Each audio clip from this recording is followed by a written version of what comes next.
Today is the fourth Sunday in Advent, with just 3 days to go until Christmas Day, when Christians the world over celebrate the birth of Jesus.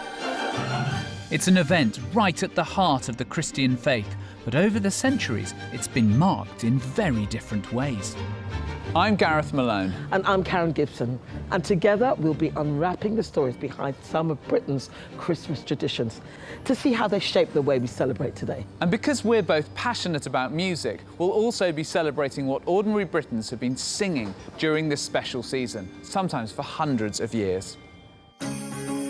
We've travelled the country to see how the festivities have evolved through the ages.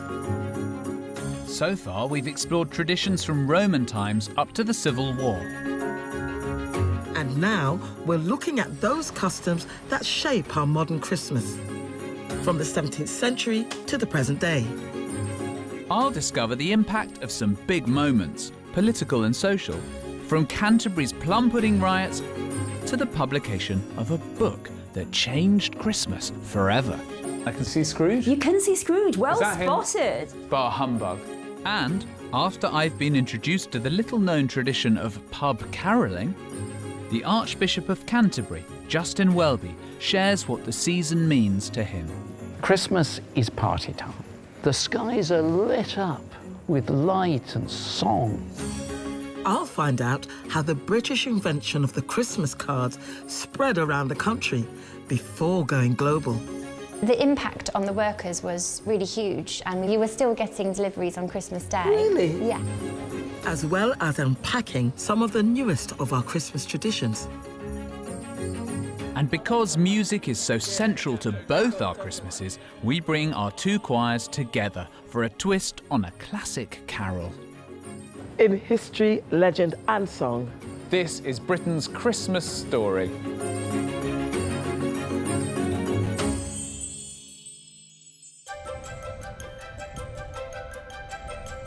Today, with Christmas so rooted in our calendar, it seems unthinkable that celebrating it could ever have been banned. But in the 17th century, after years of Christmas becoming a bit too merry, that's exactly what happened.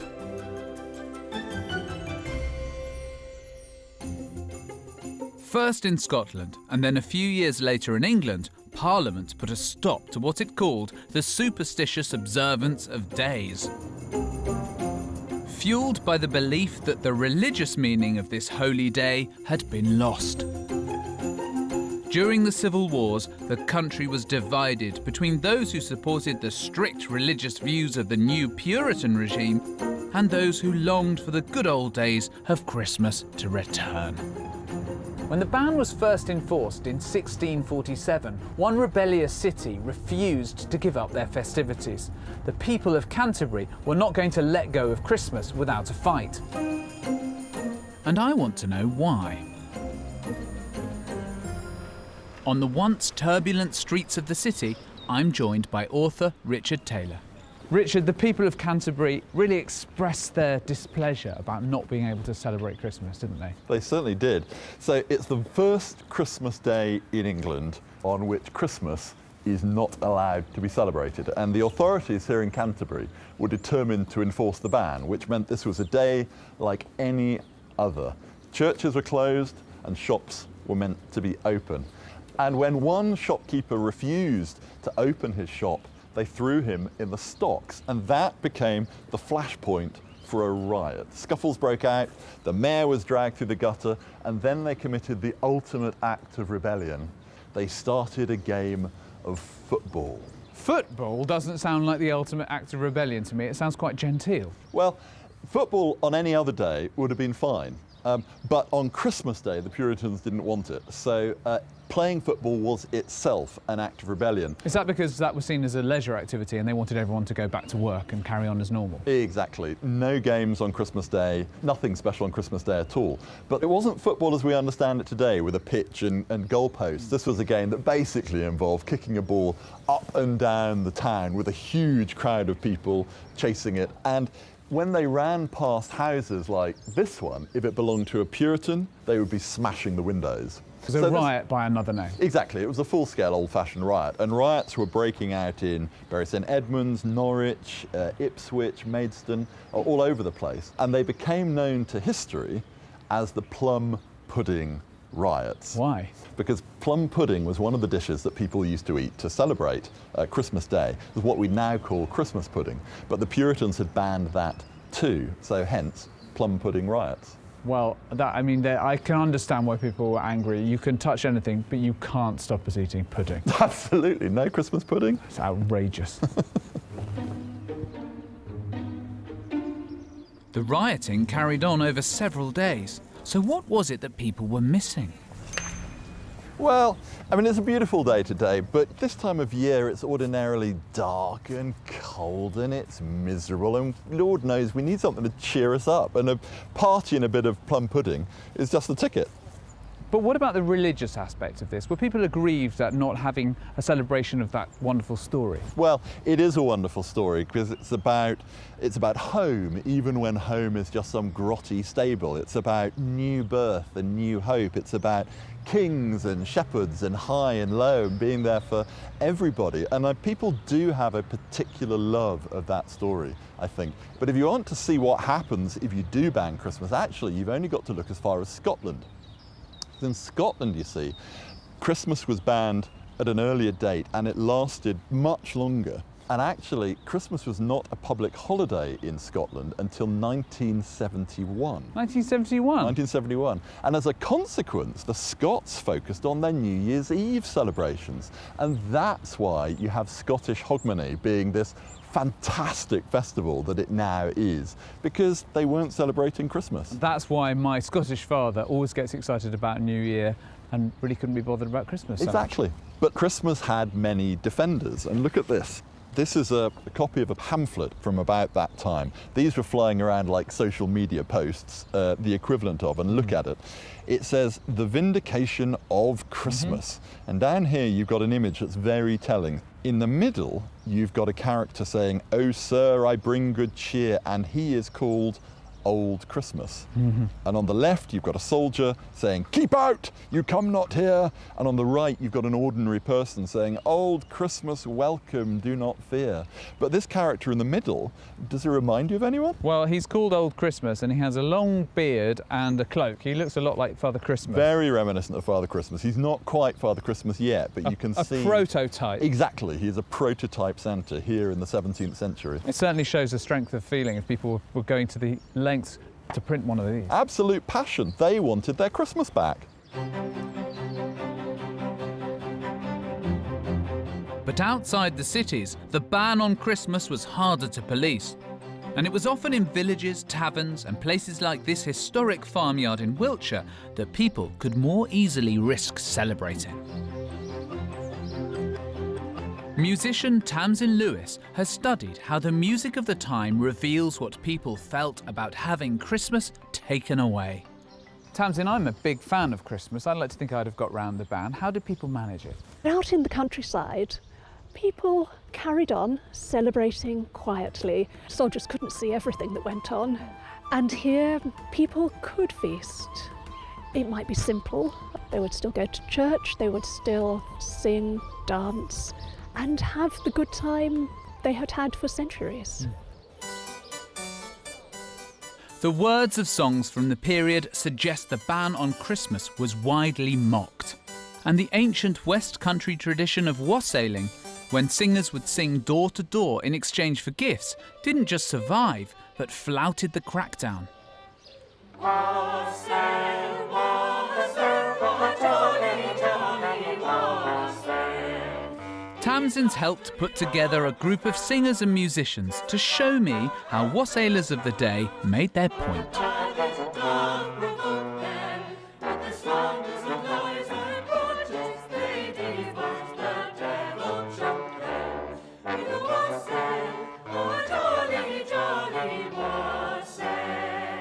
Thank you very much. I feel transported back. When would this song have been sung? It would have been sung on Twelfth Night, and they'd go out and wassail from house to house, and they might be given cakes and ale, bread. And the words here are kneel down to the king. kneel down and drink a health to the king, yes. So it speaks about, we're going to have our wassail anyway, whatever anyone says. And if you fancy a bit of wassailing, you could join us. I'll get my guitar. Brilliant. People sing this one all over the country, so it's a good one to do. I know the guitar isn't really a 17th century instrument, but this is modern wassailing. Yes. Let's wassail.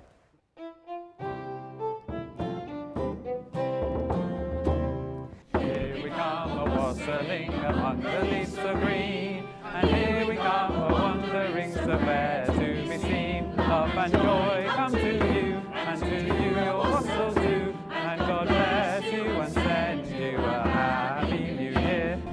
Send you a happy new year. Hey! Oh, thank you so much. It's my first ever wassail. I've enjoyed it thoroughly. Let's do it again. I should wassail more.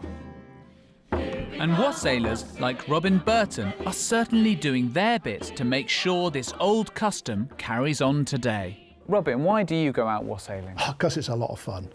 One of the principal ideas behind wassailing was for agricultural labourers in the depth of winter. They wouldn't have a lot of work, not a lot of money coming in, and quite frankly, not a lot of fun either. So you would visit some of your wealthier neighbours, knock on the door, wish them wassail, and provide them some form of entertainment and expect them to give you some food, some drink or some money in return. A lot of our wassail songs tend to feature this beast, which is an ox. So you have things which, here's to the ox and to his right eye, God send my master a fine Christmas pie. Jolly. Now, why are you dressed up in this garb? Well, this is to help disguise my form, because when I'm going wassailing, if you don't give me what I want, I'm going to play some trick on you. For example, the ploughboys would take a plough with them, and if you didn't give them what they wanted, they'd drag it across your front garden. So you couldn't be recognised the next day. You'd try and disguise yourself somehow. You're adapting an old tradition and keeping it alive. Yes, well, I think now more than ever, it's important for people to become participants in entertaining each other rather than just being an audience. And hopefully, you know, it helps foster community spirit, reminds us that we're all human beings and we're all in it together. I can applaud that.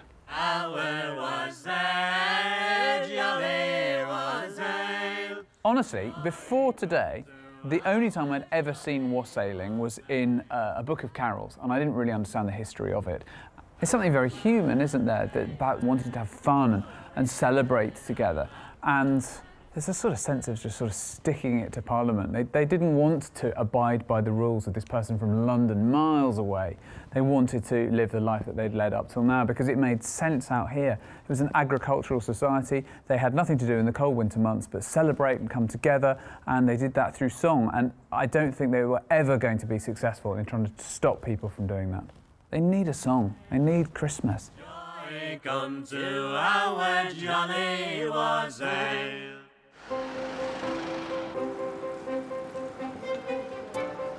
When the monarchy was restored in England in 1660, Christmas made a very welcome comeback too.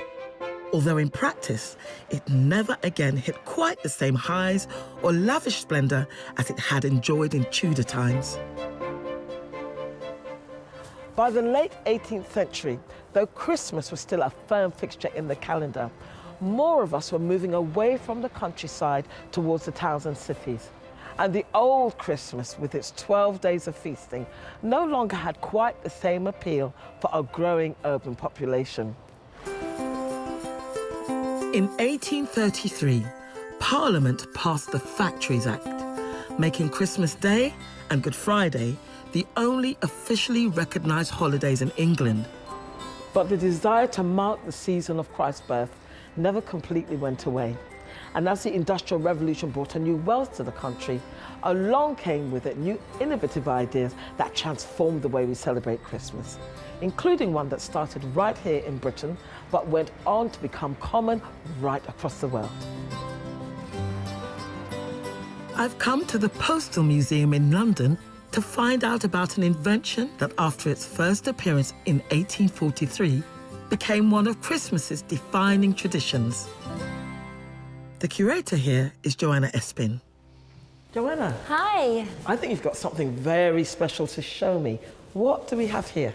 This is the Very first Christmas card in the world. It's the earliest known commercially produced Christmas card from 1843. So this is actually a copy which we have at the museum, and we have the original on display. Whose idea was the Christmas card? The inventor of the Christmas card was a chap called Henry Cole, and he was a prominent Victorian civil servant. He was founding director of the Victorian Albert Museum, and he also was involved in reforming the postal system. What was the thinking behind Henry's invention? So obviously he had a great interest in the arts. He also was obviously a very busy man, and probably at the Christmas period, lots of letters to write. So on the cards here, you can see there's a space to write who the card is to and who the card is from. So he combined what was something quite decorative and aesthetically pleasing with a time-saving initiative. And it went on to become very popular, obviously. Yes, it didn't take hold straight away. The second Christmas card was 5 years later. And then within about 20 years, we were starting to see this big commercial success that we now know today as being the phenomenon of Christmas cards, basically. I'm very interested to see what the text might say.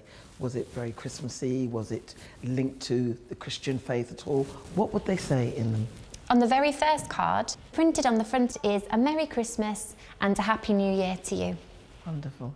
You've got two themes, really. The first is in the middle. You can see a family getting together around the table, having a drink, having a meal. So that's the idea of feasting, basically, really central to this card. And is that little baby drinking? Is that what I can see? There is a child drinking what looks to be a glass of wine, but either side of the feasting image, you've got two acts of charity, basically, feeding the hungry and then giving shelter to the cold, basically.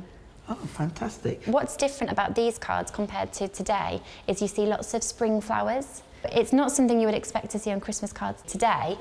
One of the things that increases throughout the Victorian period is images of people posting letters and images of letters being transported by letter carriers. So one card that we have here shows a horse-drawn vehicle pulling lots and lots of letters. They're falling out the back there. Exactly. Oh, that's clever. So these all fall out of the back.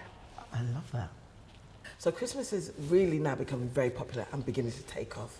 Yeah, so it meant that millions of people were sending letters, sending parcels. Millions. And we've got some notices here which really encourage people to post early. But by posting early, it meant like the 24th of December. So you were still getting deliveries on Christmas Day. Really? Yes, they had to work on Christmas Day. Yes. Is it fair to say that the Christmas card actually influenced culture? Yeah, I would say that.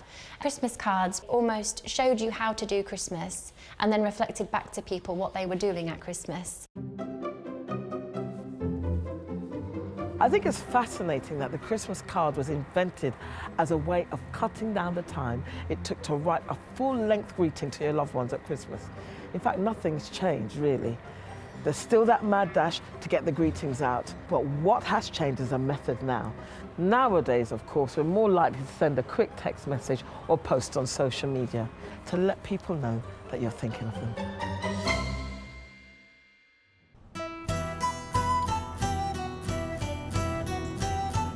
The 19th century saw many of the ideas and traditions we now associate with Christmas first appear. In fact, the same year that Henry Cole sent his first Christmas card, 1843, something equally momentous occurred. The publication of a novel by a man who's come to define the Victorian reinvention of Christmas. Now that may sound like a bold claim, but he, along with one of his most famous stories, have left an indelible mark on the way the world views our festive season. The man was Charles Dickens, and the book was this one, A Christmas Carol. One of our most acclaimed authors, Charles Dickens, did most of his writing during the reign of Queen Victoria, when Britain emerged as the world's most powerful industrial trading nation. In the London that Dickens knew, it was a time of unimaginable change, and he used these urban streets and its people to inspire many of his stories and characters. Lord rest you merry gentlemen, let nothing you dismay, for Jesus Christ our Saviour was born on Christmas Day.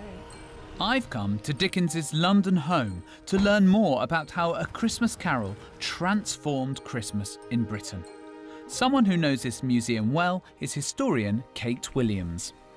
To this day, Dickens is still one of our most celebrated writers. Am I right in saying this is his actual desk? Well, this blows my mind because this chair, this desk, it's where he wrote his most celebrated works. And what I love in here is over there is this incredible painting called Dickens' Dream.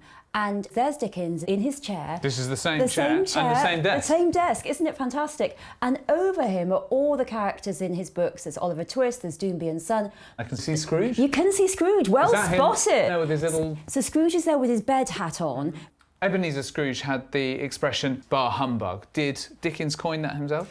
Dickens did coin bar humbug, and of course bar humbug sums up Scrooge's character so well. He's miserly, he's cruel, and he has no interest in Christmas. And now, of course, bar humbug is someone we think about who doesn't want to have a Christmas time. He's surprised, he's just like turning around, isn't he? And he's this wealthy, middle-aged man, and he's completely shocked by the advent of this ghost. I mean, he was expecting to have a lovely Christmas counting his money, and here he is being asked to confront the realities of his choices, what they've done to other people. The ghost he's seen is the ghost of Jacob Marley, and since his death, he's been cursed to walk the earth in chains. He doesn't get to go to heaven because he's been so greedy and so cruel, and he has this awful life. And so he comes back and says to Scrooge on Christmas Eve, "You're going to be like me."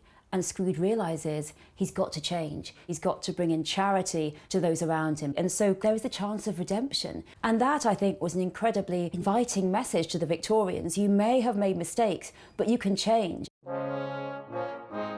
Something in Dickens's book really struck a chord with the Victorian public.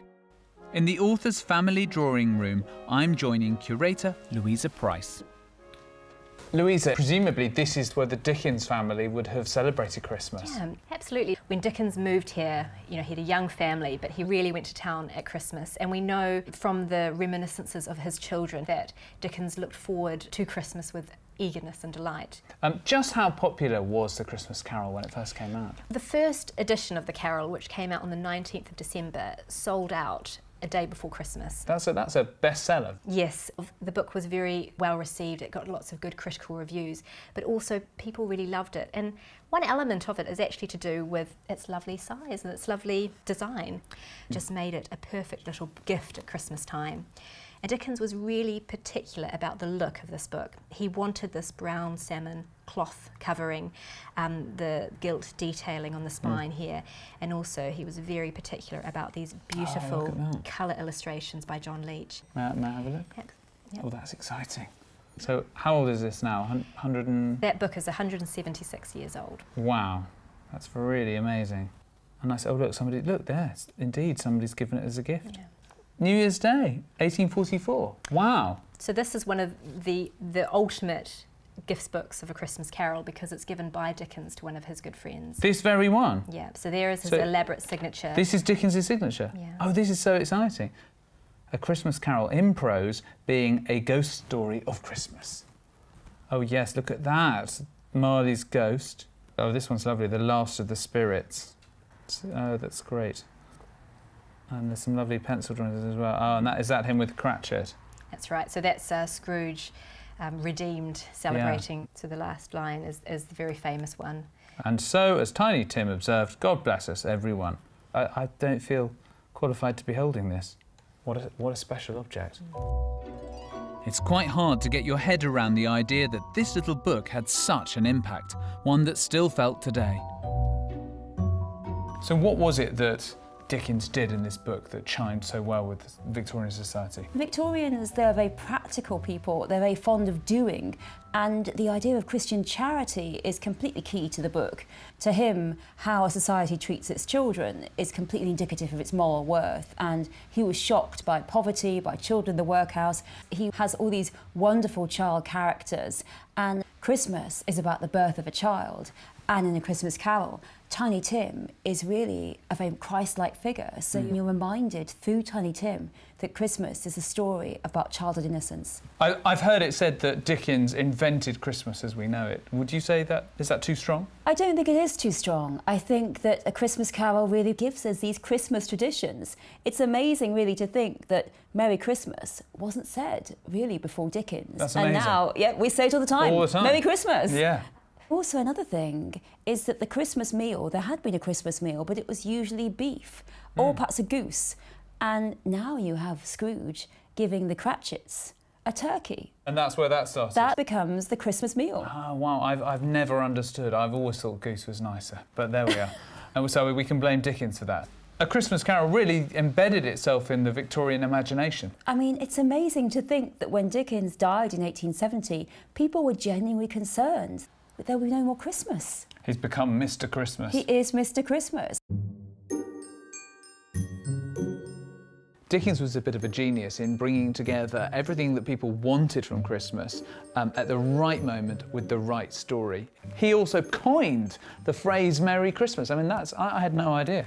I think that the Christmas presented in A Christmas Carol is a very idealised and perfect Christmas. I'm sure not everyone's Christmas in the Victorian era was like that, but I think Dickens gives us something to aspire to and something to hope for.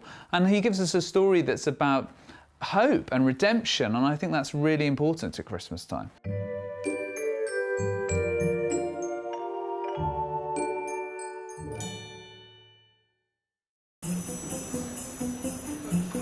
Though the impact Dickens had on Christmas is huge, it's part of a melting pot of customs and ideas from down the centuries, which came together to make a Victorian Christmas. Today, the things which seem part and parcel of a British Christmas are a real mix of homegrown traditions and ones we've adopted from other countries. And it's not always easy to tell which is which. The Christmas tree was imported from Germany by Queen Charlotte, who installed the first indoor tree at Windsor in 1800. But it was an engraving of Queen Victoria and Prince Albert decorating their family tree in 1848 that fueled the Christmas tree craze across Britain. One very British invention is the Christmas cracker, complete with a bang, a present and a terrible joke. The credit for inventing them goes to London confectioner Tom Smith, and it was his son who later added the now obligatory paper hat. In 1847, Smith is said to have introduced England to the delights of the French bonbon, a sugar almond wrapped in paper with a twist at both ends.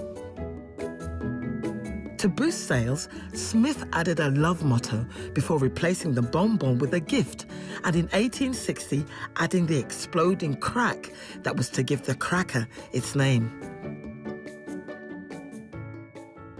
For me, Christmas is ultimately about celebrating the birth of Jesus. And the most obvious reminder of that, whether it's as a scene in church or being acted out in schools, is the Nativity. The images and figures seen in nativity scenes across Britain have been familiar for centuries, inspired by the first staging of the story by St. Francis of Assisi around 800 years ago in a cave in Italy. But it was in the early 1900s that the idea of nativity plays in schools started to emerge. And according to Richard Taylor, who Gareth met earlier, what we see in these reenactments and our traditional displays is quite a mishmash of different versions of the Christmas story. Well, I've seen this before. This is, you're right, it's the classic nativity scene. Yeah. Now, there's all sorts of elements in this that really don't appear in the Bible at all. The story only appears in 2 of the Gospels. So the story of the shepherds appears in Luke, but it doesn't appear in Matthew. Right. But the story of the kings appears in Matthew, but it doesn't appear in Luke. But because people loved them so much, they wanted more. They wanted to add more colour. So one question, for example, is where are they? Not a stable? Well, exactly. Everybody knows that. They're in a stable. But actually, stable doesn't appear anywhere in any of the Gospels. What they say is that Jesus was laid in a manger. In other words, the place where the animals ate their straw from. Some of the other details, you will always see an ox and an ass. Yeah. Again, don't appear anywhere in the Gospels. Wow, okay. Some of my favourite stories actually do revolve around Joseph. Poor old Joseph used to be treated a little bit roughly. Yeah. The reason being, his wife's pregnant and not by him. There were things that they used to do. For example, you might take the statue and bury him in the ground upside down and say, right, you're not coming out of there until my prayers are answered, okay? Wow. And then you'd leave him, and only when the prayers were answered would he pop out. That the Pope actually had to step in and say, hey, everybody, right, no one's going to do this anymore. Give him a break. Give the man a break. And in images of the Nativity, sometimes you see Joseph is put in the back of the scene, washing nappies, or has gone to fetch the water. And this was seen as being rather comic. Yeah. If you look at him here, he's looking very pious and very humble and like a thoroughly good egg. He is, and he was a very good egg. Yeah. The three wise men are particularly interesting because over time they get different ages. Yes. So you have an old one, you have a middle-aged one, you have a young one, and you have a European, you have an Asian, you have an African. And the idea is that it's all ages and all peoples of the world. So it's about inclusivity. Exactly, it's about bringing everybody in. Fantastic stories.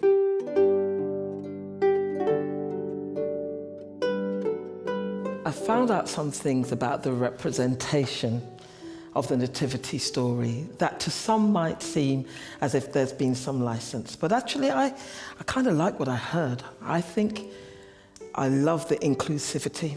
I love the diversity. The message is that actually God loves everyone, whether you're poor, whether you're rich, whether you're black, whether you're white, somewhere in between. And I think that's a brilliant message for everyone, particularly our children.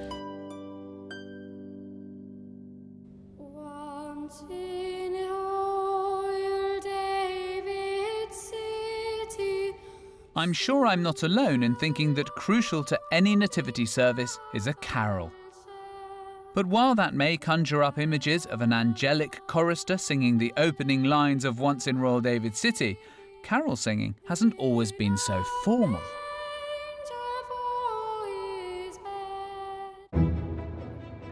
And some of the music we sing at Christmas isn't quite as ancient as we might think. I want to find out what happened to Christmas music during the Victorian era.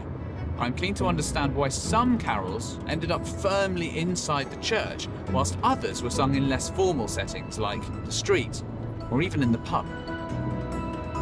At Hexham Abbey in Northumberland, where music has always been a key part of the Abbey's life, I'm meeting with Rachel Cowgill. Look at this, a beautiful architecture. Isn't it? A piano, glorious. a book of carols. Yep. What a great way to spend the afternoon. Absolutely. Rachel, tell me, I'm fascinated by this Victorian reinvention of Christmas. How do carols fit into that? Well, carols were absolutely at the heart of the Victorian Christmas. Were people not singing them before the Victorian era? Well, within the church, and that's the established church or the Church of England, from 1700 till 1782, there was only one Christmas hymn allowed. One? One indeed, Which yes. While shepherds watch their flocks by night. Are we talking about this one?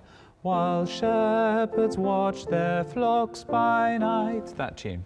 That was one of the tunes, but there were many of them. And some people say there were up to about 400 different tunes were used to sing those words to. Why was there only one carol allowed at Christmas? Within the Church of England, everything had to come from the scriptures.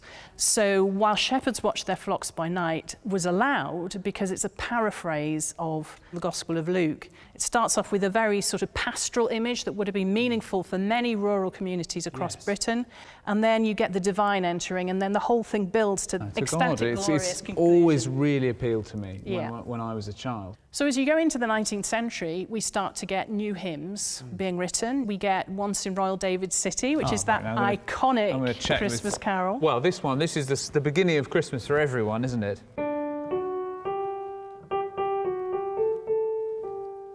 Yes. So the text is written by a woman from Dublin who's called Cecil Frances Alexander in her hymn book, Hymns for Little Children. And it is absolutely soaked in Victorian ideas about innocent childhood. There's lots of references in there to the ways we should be behaving. Oh, you mean all through his wondrous childhood he would honour and obey? Yes, and as you go through the 19th century, increasingly children are identified with the Christ child. So there's the young child in your parlour and there's the Christ child. And the two are connected. The two are connected. And they own Christmas. The Victorian era saw a new freedom in hymn writing, as the Church of England competed with other independent churches who were drawing in the crowds with congregational singing. One of my own favourites is a poem by Christina Rossetti, later set to music, In the Bleak Midwinter. It's just so gorgeous, isn't it? Yeah, it's my favourite. And mournful. Oh, I've grown up in this tradition that was set up by the Victorians, and this for me is Christmas. And it's the purity and the innocence. And am I right in saying that there's a tradition of carols that existed outside of the church? There's the carol singing around the village. There's the movement of some Christmas-themed religious songs into the parlour for domestic use. But also, some of these songs go into the pub. Wow. This happens all over the country, but there are parts of the country where this is really strong. I feel like I might need to go to the pub. Excellent. I need a pint.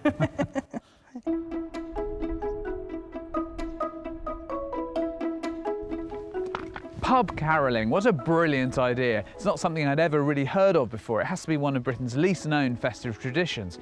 But I'm here in South Yorkshire, where the custom is still very much alive.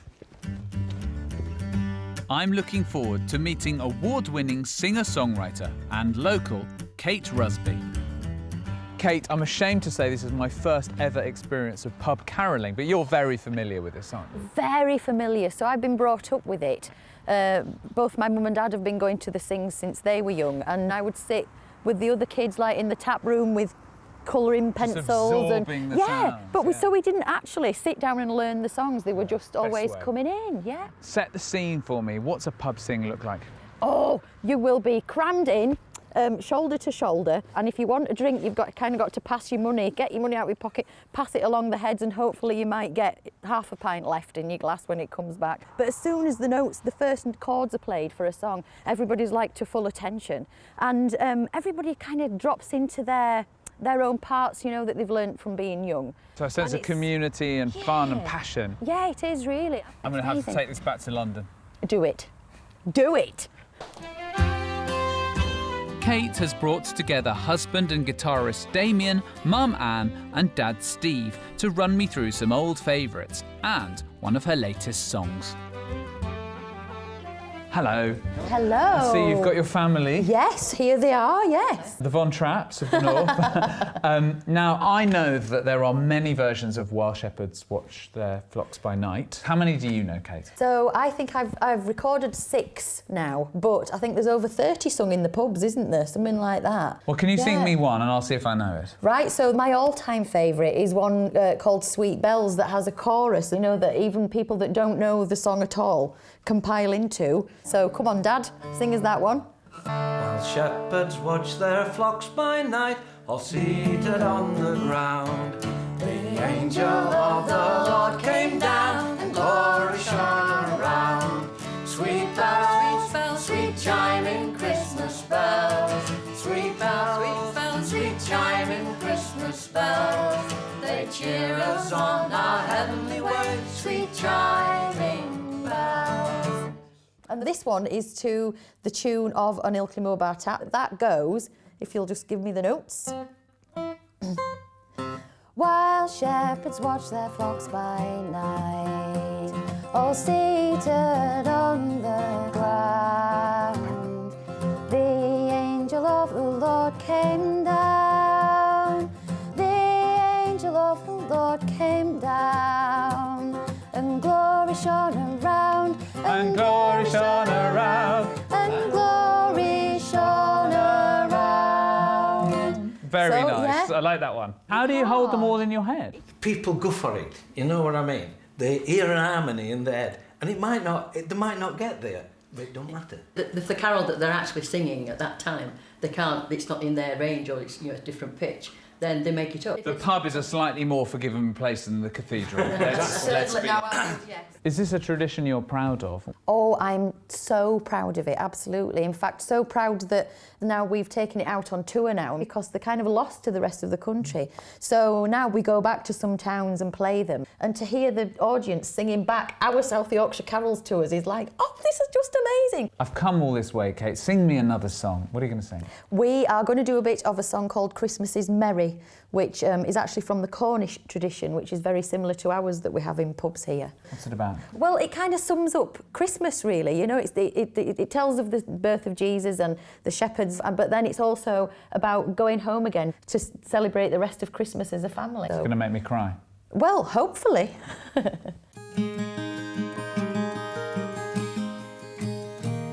Oh, Christmas is merry, the day of delight. With leaf and red berry, the holly is bright. The sweet bells are ringing, the churches are gay, and all men are singing upon this birthday, upon this birthday.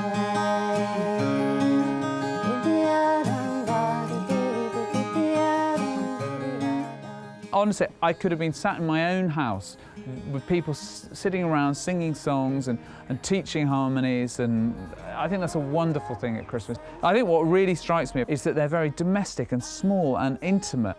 These songs have been passed down from generation to generation, changing and shifting with the passage of time. I don't think we can have Christmas without music, whether it's Slade or whether it's the church or whether it's a carol like that. I think it's such an important part of the way we celebrate. No longer a stranger, we all journey home, we all journey home. Traditions like music, feasting, and community gatherings have made up Christmas for centuries, and they were embraced big time by the Victorians. And the commercialism that took hold from the mid-1800s has grown into a phenomenon that it's impossible to imagine our present-day Christmas without. Some of us love it, some of us hate it. But today, Christmas shopping is now probably one of the biggest traditions of them all. Christmas shopping as we know it began in the late 19th century when department stores emerged. Steam-powered boats and trains opened up new markets and allowed shops to be filled with exciting new goods from across the British Empire. With the new glamorous department stores also came sophisticated marketing. And it was the founder of Selfridges, Harry Gordon Selfridge, who first coined the phrase, "only so many shopping days until Christmas," to encourage his customers to buy big before they ran out of time. Well, over a century later, it's a message that still seems to work. Alongside that, recent decades have seen other big changes in how we mark this time of year. I want to unpack what makes up a contemporary Christmas. Modern historian Tessa Dunlop can tell me more. Tessa, this is a familiar sight, isn't it? The big rush before Christmas. What's changed about Christmas in the last 100 years? Well, arguably Christmas was only ever going to keep growing in the 20th century because we've had the consumer explosion. But generally, more people can now afford to enjoy and be part of the Christmas celebration. Yeah. Lots of people, I think something like 93% of Britons, whatever their creed or faith or age, partake in Christmas in some way, shape or form. So does this mean that faith and religion have less of a part to play in our Christmas celebrations today? I would argue that this kind of capitalist boom has made the celebration more accessible to everyone. So for people who didn't really engage with Christianity or religion, subconsciously they can't really avoid, some kind of awareness of the Christian message behind it. And I think that Christianity in the last century has realized commerce and gift giving, that's part of Christmas. Coming out of that, of course, is also charity. Yeah. This is a boom time of year for charities. it's a moment for all of us to look, to try and find the better bit in us. Yeah, you're right. Christmas is very much about connection, I would call it, whether it's within your own family or whether it's you going out and feeding somebody who is without. Yes! It seems to me that creating those connections with one another is at the heart of one of our newest seasonal traditions, as the big brands compete to create the most memorable TV advert. I remember when you used to leave the room for the adverts, and now it's like, have you seen it? Have you actually got ahead of the game and watched it online? The sparkle and magic of Christmas. You know, what do those adverts tell us? Yeah. How are they trying to draw us in? It's very feel-good, isn't it? It is feel-good. Yeah. And that's the thing about Christmas. Christmas needs everyone to engage. Yeah. So adverts tap into those bits of us that are most human. Music, love, children, emotion.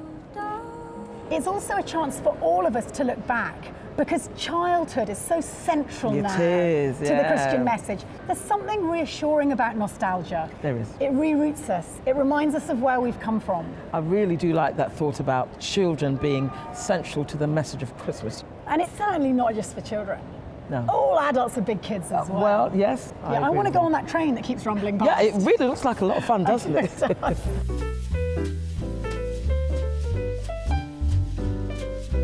As a child, Christmas was a small affair, just my mum, my sister and myself. But as I've grown, we've got the addition of nephews and nieces, brother-in-law, great-nephews and great-nieces. And this, to me, is what Christmas is also about, relationship and connection. It's a real joy and a gift from God.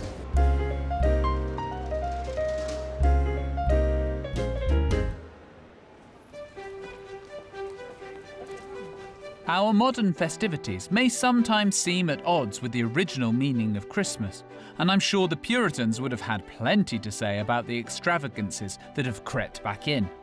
So I'm meeting the person with the top job in the Church of England, the Archbishop of Canterbury, Justin Welby, to see what he thinks of how we celebrate today.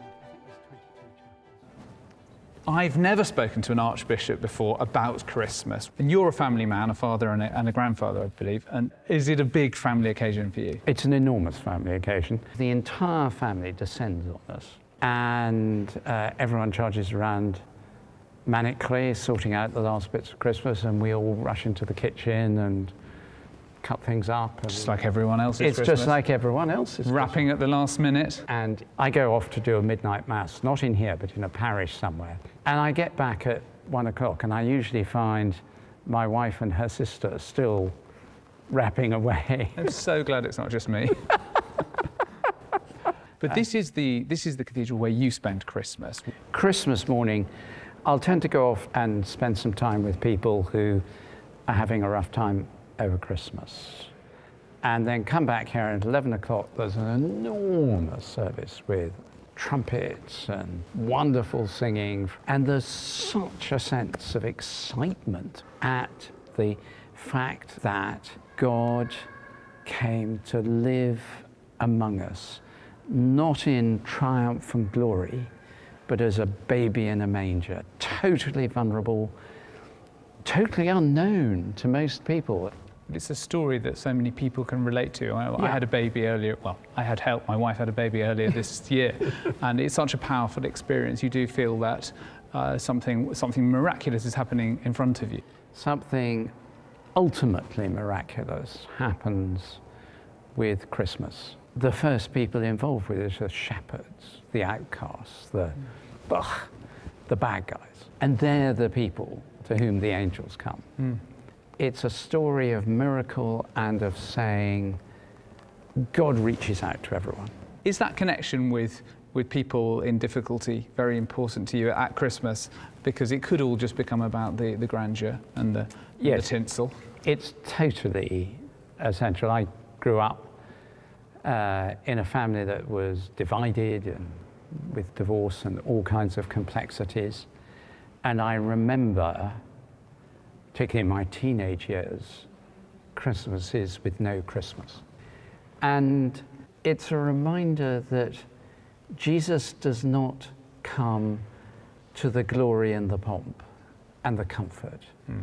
He comes to the excluded and the lost and the forgotten, and brings peace and hope and light. Do you get a moment of quiet in this wonderful cathedral? Finding quiet spaces is a challenge.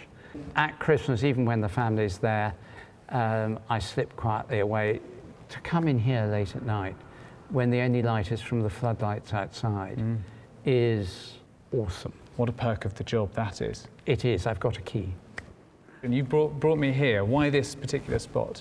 It's because we're standing in front of the Bassani windows. Bassani, who'd suffered terribly in the First and the Second World War, who was Jewish, was commissioned to do them. They're sometimes called the Disney windows. I think that demeans them. But there is, in the best sense, a cartoon quality, but they're really direct and so vivid, aren't they? It's called the peace window, which is Christ blessing the children of the earth. There's a lovely sense of the people of the world coming together. Yes, that is exactly right. So special is this window to the Archbishop that he's chosen it as the image for this year's Christmas card that is sent to thousands of people across the globe. I went for this because I love that it's Christ at the centre, but Christ in power, but it has the children, it has the families. It's about hope for those split up, driven around the world, the 65 million refugees and migrants and displaced people. There is the Prince of Peace. That's a lovely message for now. I didn't get my Christmas card yet. It must have been lost in the post. They always get a bit late at this time of year. I'm sure. Even now. You're a busy man. I can forgive you. That's my job. As the Archbishop prepares for Christmas, does he think this ancient message really reaches a contemporary audience? I've been tracing the changing fortunes of Christmas through the centuries. How do you see this 2,000-year-old message as being relevant in today's very diverse society? It was always a universal message. The message of the angels when they came to the shepherds. Peace on earth, goodwill to every human being from God. You only have to say that, and it is clearly relevant. It is a message of the reaching out of God to us. Not saying you have to be incredibly good to get to God, but saying God is so full of love that he comes alongside us. 400 years ago almost, here in Canterbury, there were riots over Christmas, and it had been banned because Christmas had become something rather excessive and the message had been lost. Do you think we are in danger today of that message being lost? No, I seriously don't. Christmas is party time. And it's right to have a party because it's God's party, the angels' party over the shepherds. The skies are lit up with light and song in the first Christmas. And if we are not celebrating that joyfully, we've lost the message.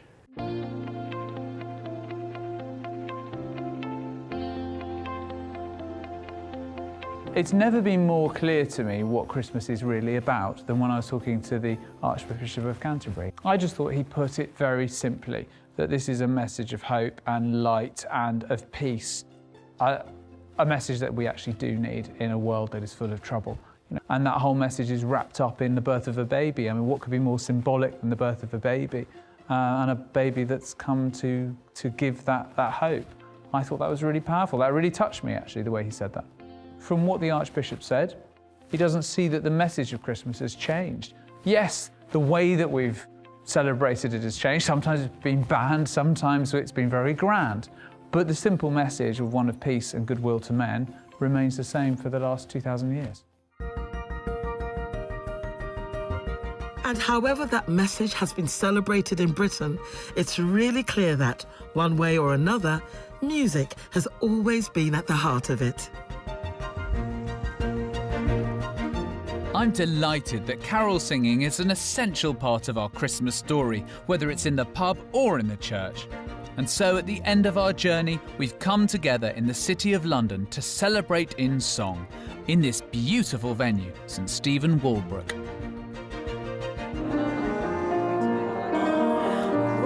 Today, we're combining singers from Karen Gibson's Kingdom Choir and my choir, Gareth Malone's voices. We're performing my interpretation of O Holy Night, and we're conducting together. Don't go. Oh Holy Night is seen as a traditional carol, but actually it can be given the great big gospel treatment. And I'm very excited about what's going to happen today. Not two. Everything that I've heard throughout this experience of going around and meeting all these people and talking about Christmas and learning about Christmas is sort of summed up by this carol. It's just about that one night and a moment of calm, and then this passion and this excitement and this joy. It's that O night divine. I think we were just, I think I'm just looking for that. And I get that from this carol, I get that spirit. When it gets to Christ is the Lord, I feel that is a declaration of faith. Actually, it is the confession of our faith. That's what makes us what we call Christians. I feel that is what all carol singing is making a statement about. When people hear those voices coming together, I'm hoping that something actually happens in the room. Oh, holy night, the stars are brightly shining. It is the night of our dear Savior's birth.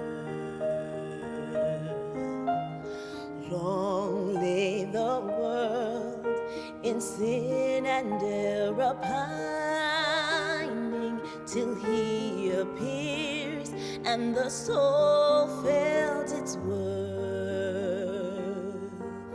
A thrill